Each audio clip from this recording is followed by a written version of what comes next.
अगर आपके घर में गैस गीजर है तो सावधान हो जाइए। हाल ही में कुछ ऐसी घटनाएं घटी हैं जिसके कारण लोगों की मौत हो चुकी है। कुछ लोगों को ठंडे पानी से नहाने में दिक्कत होती है जिसके कारण वे गैस गीजर लगवाते हैं, लेकिन उन्हें यह नहीं पता कि यह गैस गीजर उनके लिए परेशानी का सबब बन सकता है। अक्सर देखा गया है कि गैस गीजर को बाथरूम के अंदर लगवाया जाता है, जो कि बहुत बड़ा नुकसानदायक साबित होता है। इस बारे में हमने एक्सपर्ट से बात की है, आइए जानते हैं एक्सपर्ट की राय। इस समय हम मौजूद है डॉक्टर अवधेश वशिष्ठ जी के साथ। आइए इनसे जानते हैं जो दुर्घटनाएं हो रही हैं गैस गीजर से, कई लोगों की मौत हो चुकी है, इनका बचाव के कारण क्या है और ये घटनाएं क्यों हो रही हैं। आइए आपको मिलवाते हैं अवधेश वशिष्ठ जी से। सर नमस्कार। नमस्कार। डॉक्टर साहब ये जानना चाहते थे जो घटनाएं बढ़ रही हैं गैस गीजर से, इनका मुख्य कारण क्या है और इनके बचाव के क्या कारण है। देखिए, ये घटनाएं जो हमारे आजकल सर्दियों में ज़्यादा होती हैं, क्योंकि सर्दियों में हम चाहते हैं कि जहां हम नहा रहे हैं या तो ठंड ज़्यादा होती है, तो हम चारों तरफ से बंद करके नहाना चाहते हैं, क्योंकि इतनी ज़्यादा ठंड में यदि हम क्लोज नहीं रखेंगे तो ठंड लगेगी। तो पब्लिक में पहली बात तो ये है कि लोग बाथरूम ऐसा बनवाए हैं। पहले पुराने ज़माने में तो हमारे खुले बाथरूम होते थे, अब हमारे बंद बाथरूम हो गए। एक समस्या तो है बंद होने की, वेंटिलेशन नहीं रखना चाहते उसके अंदर। दूसरी समस्या है जो हम उसके अंदर पानी गर्म चाहते हैं, ये भी हम अपनी सुविधा के लिए चाहते हैं, भाई गर्म पानी से नहाएंगे। सर्दियां हैं तो जाहिर सी बात है हर कोई व्यक्ति ये चाहेगा कि मैं गर्म पानी से नहाऊं। तो उसमें दो तरीके के अप्लायंस मतलब यूज कर रहे हैं। कुछ लोग तो इलेक्ट्रिसिटी यूज कर रहे हैं, उसमें हीटर होते हैं, रोड डाल के गर्म कर रहे हैं पानी के अंदर। कुछ लोग जो है वो गीजर ऐसे लगा रहे हैं जो बिजली से चलते हैं। लेकिन कुछ लोग ऐसे गीजर लगा ले रहे हैं जो एलपीजी से चलते हैं, गैस से चलते हैं, क्योंकि गैस सस्ती पड़ती है और उसमें हम कभी कभी घरेलू सिलेंडर भी यूज कर लेते हैं। वो इतना इलेक्ट्रिसिटी के मुकाबले आधे से भी कम खर्चे में पड़ता है। तो लोगों ने क्या किया, उसका शॉर्टकट ढूंढ लिया कि भाई कैसे बिजली का बिल कैसे कम करें, वो कैसे कम करें। वो हमारे बाथरूमों में अब आजकल ऐसी किट आ गई हैं जो एलपीजी से पानी को गर्म कर रहे हैं। तो एलपीजी से पानी जब गर्म कर रहे हैं तो ये घटनाएं बढ़ गई हैं। उसमें होता ये है कि एलपीजी जब जलती है तो वो एटमॉस्फेयर की ऑक्सीजन जलने के लिए ऑक्सीजन को यूज में लाती है। कोई गैस चलेगी तो ऑक्सीजन कंज्यूम कर लेगी। एटमॉस्फेयर की जो ऑक्सीजन है वो तो जलने में कंज्यूम कर लेगी, और उसके फलस्वरूप जो हमारा निकलेगा गैस, जब वो जलेगी, कार्बन मोनोऑक्साइड, कार्बन डाइऑक्साइड, इस तरीके की ये गैसें बन जाती हैं। इनमें सबसे जहरीली जो गैस होती है वो कार्बन मोनोऑक्साइड है। कार्बन मोनोऑक्साइड गैस की ये टेंडेंसी है, एक बार जैसे हमारे शरीर में जाएगी तो वो हमारे हीमोग्लोबिन से चिपक जाती है। हीमोग्लोबिन से चिपकने के बाद अब हीमोग्लोबिन की ऑक्सीजन ले जाने की जो कैपेसिटी है शरीर में वो लॉस्ट हो जाएगी। तो जो ऑक्सीजन उपलब्ध भी है एटमॉस्फेयर में उसको भी वो यूज नहीं कर पाएंगे हम, क्योंकि हमारा हीमोग्लोबिन खाली नहीं है।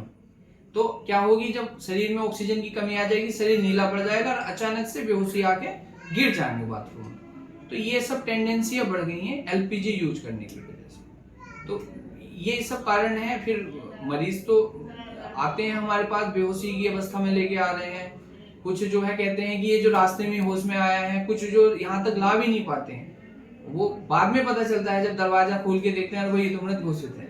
तो ये समस्याएं सर्दियों में ज्यादा आ गई हैं। अब ऐसे केस बढ़ते जा रहे हैं। अच्छा डॉक्टर साहब, जैसे कि इनके बचाव के क्या कारण है, जिनसे मतलब किस तरह से बचाव कर सकते हैं हम इनसे बचने के लिए, इन घटनाओं को रोकने के लिए, आप यही बताइए। एक तो जो ये एलपीजी से हम पानी गर्म कर रहे हैं, गीजर लगा रहे हैं एलपीजी वाले, ये खुले स्थान में होना चाहिए। इतना पब्लिक को अवेयर होना चाहिए कि भाई खुले स्थान में आप गीजर लगाओ, उससे पानी गर्म करो, उसके बाद जो है आप बाल्टी में करके कहीं बंद जगह में नहाना है, बाथरूम में नहाना, वहां ले जाके नहा लो। लेकिन गीजर को खुले में लगाओ, छत पे लगाओ या बालकनी में बाहर लगाओ, जहाँ पे ओपन एटमॉस्फेयर है। बंद जगह में कभी भी एलपीजी गीजर नहीं लगाना है। और ये कोशिश करनी है कि हमारा जो इलेक्ट्रिसिटी वाला गीजर है वो ज्यादा बेटर है। कॉस्टली पड़ता है वो बात अलग है। तो सब कॉस्ट इफेक्टिव ऐसा अल्टरनेटिव गवर्नमेंट दे दे आम पब्लिक को कि भाई इतना सस्ता पड़ेगा, तो वो तो अपने आप ही पब्लिक तो उसे यूज कर लेगी, लेकिन यदि सस्ते के मामले में ही है तो एलपीजी सस्ती पड़ती है। तो इसे खुले में जलाएं, ऐसे नहीं बंद जगह में कभी भी एलपीजी से कोई भी काम ना करें। किचन में भी होता है, किचन में भी एलपीजी चल रही है तो इसमें भी चिमनी होनी चाहिए, ये भी किचन भी हमारी क्लोज नहीं होनी चाहिए। इसके लॉन्ग टर्म साइड इफेक्ट हैं, इनके लॉन्ग टर्म है, ये हमें दिखते नहीं है, इसमें बेहोश नहीं होता कोई, लेकिन उसमें भी हमारे शरीर पे साइड इफेक्ट है। एलपीजी हम जला रहे हैं तो उसके साथ में वेंटिलेशन हमें किचन में रखना जरूरी है। या तो चिमनी होती है किचन में लगाने की, तो चिमनी जरूर होनी चाहिए, खुले में खुलनी चाहिए चिमनी, सारी गैस को बाहर लेके जानी चाहिए। ये तो एकदम से होता है गैस गीजर वाला जो है बाथरूम में, और किचन वाला लॉन्ग टर्म लोगों को बीमार कर रहा है। बाद में सीओपीडी की बीमारी है। आपकी शोरूम कहाँ पर है? विदुरपुटी रोड पे है, इलेक्ट्रॉनिक बाजार के नाम से। अच्छा, हम एक जानना चाह रहे थे, जो ये आज वर्तमान में घटनाएं बढ़ रही हैं गैस गीजर से और कई लोगों की मौत भी हो चुकी है, इसमें क्या सावधानियां बरतनी चाहिए और आपका क्या मानना है? मेरे हिसाब से तो एक तो गीज़र जो लगाए हमेशा कंपनी का ही लगाएं, लोकल ना लगाएं सस्ते चक्कर में। और गीज़र जो है बाहर लगा होना चाहिए, और सिलेंडर भी, तो उससे जो है गैस जो बनती है उसका खतरा कम रहता है। तो इस वजह से एक तो ओरिजिनल ही लगाएं कंपनी का। अच्छा, इनसे सावधानी किस तरीके से बरती जा सकती है? इस घटनाओं को रोकने के लिए क्या करना चाहिए? एक तो सिलेंडर और गीज़र दोनों ही बाहर लगाएं, जिससे धुआं वो गैस ना बने। और ओरिजिनल गीज़र लगाएं कंपनी का, लोकल ना लगाएं सस्ते चक्कर में। तो यही 3-4 बातें हैं, इसका ध्यान रखना होता है। इस समय हम मौजूद है रानीमा इलेक्ट्रॉनिक्स पर और उनके स्वामी से बात करते हैं, जिनका नाम नवीन अग्रवाल है, कि गैस गीजर से जो घटनाएं हो रही हैं इन्हें रोकने के लिए क्या क्या करना चाहिए और वर्तमान में कौन से गीजर ज़्यादा बिक रहे हैं। आइए आपको मिलवाते हैं नवीन अग्रवाल जी से। सर, जो ये घटनाएं बढ़ रही हैं गैस गीजर से, इसके बारे में आपका क्या मानना है? ये बिल्कुल हकीकत है। कुछ गत दिनों कुछ घटनाएं सामने आई हैं, लेकिन मेरा मानना इसमें यह है कि ऐसा कुछ नहीं है कि गैस गीज़र में कोई ऐसी कमी है। मैक्सिमम बाज़ार में सेलिंग जो इस समय गैस गीज़र की है, क्योंकि लाइट समय से नहीं आती है, कुछ नहीं है, और सेफ्टी पॉइंट ऑफ व्यू से ऐसी घटना नहीं है। इक्का दुक्का घटनाएं कभी कभी आ जाती हैं, वो बिजली के किसी भी चीज़ से, बिजली की किसी भी इंस्ट्रूमेंट से भी आ सकती हैं। कभी कभी हमने प्रेस से और इलेक्ट्रिक गीजर से और चीज़ों से भी ऐसी घटनाएं होते हुए सुना है, देखा है।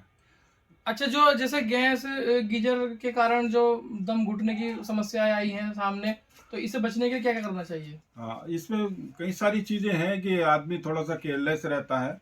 भाई इसमें गैस का तो है ही, और कोई भी किसी भी टाइप की गैस होती है तो सफोकेशन तो उसमें होता ही है।